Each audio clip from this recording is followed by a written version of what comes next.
वाला। तो यहाँ पे क्वेश्चन क्या है, एक ब्लॉक ए दिया हुआ है और बी दिया हुआ है, ठीक है। तो आपको बताना है कि टेंशन क्या होगी, कांटेक्ट फोर्स क्या होगी, कोएफिशिएंट ऑफ फ्रिक्शन आपको दे रखा है और m1 m2 दे रखे हैं।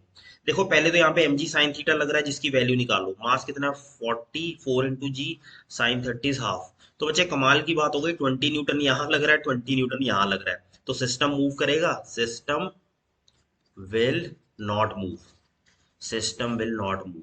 अगर ये मूव ही नहीं कर रहा तो क्या फ्रिक्शन एक्ट करेगी, ये बताओ। फ्रिक्शन एक्ट करेगी। देखो तुमने दो ब्लॉक रखे हुए हैं, ठीक है। इधर से तुम फोर्स लगा रहे हो, इधर से फोर्स लगा रहे हो, इक्वल, ठीक है। बीच में टेंशन, हाँ टेंशन होगा, टेंशन एग्जिस्ट करेगा। टेंशन किसके इक्वल होगा? Tension is equal to F. तो फर्स्ट ऑप्शन तो करेक्ट है, टेंशन किसके इक्वल है? 20 न्यूटन के। सीधी सी बात है, टेंशन 20 न्यूटन के इक्वल है। तो ये बताओ क्या सिस्टम मूव करेगा? जब सिस्टम नहीं मूव कर रहा है तो क्या फ्रिक्शन फोर्स होगी? जब सिस्टम मूव ही नहीं कर रहा है तो यहाँ पे रफ है, ठीक है। तो यहाँ पे भी टेंशन 20 हो गई, यहाँ पे 20। तो बच्चे इस पे नेट फोर्स तो जीरो हो गई ना यार।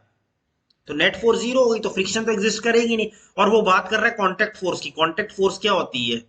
कांटेक्ट फोर्स जो होती है that is resultant of friction and normal, यही होता है ना। तो फ्रिक्शन तो एग्जिस्ट कर नहीं रही, तो सिर्फ जो नॉर्मल फोर्स है that is the contact force. तो नॉर्मल जो है परपेंडिकुलर टू द सरफेस।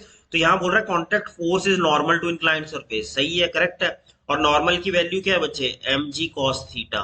मास कितना? 4। 4 into 10 into cos 30 that is √3/2। तो 20 √3। मैग्नीट्यूड भी सही है। तो 1, 2 and 3 are the correct choices over here.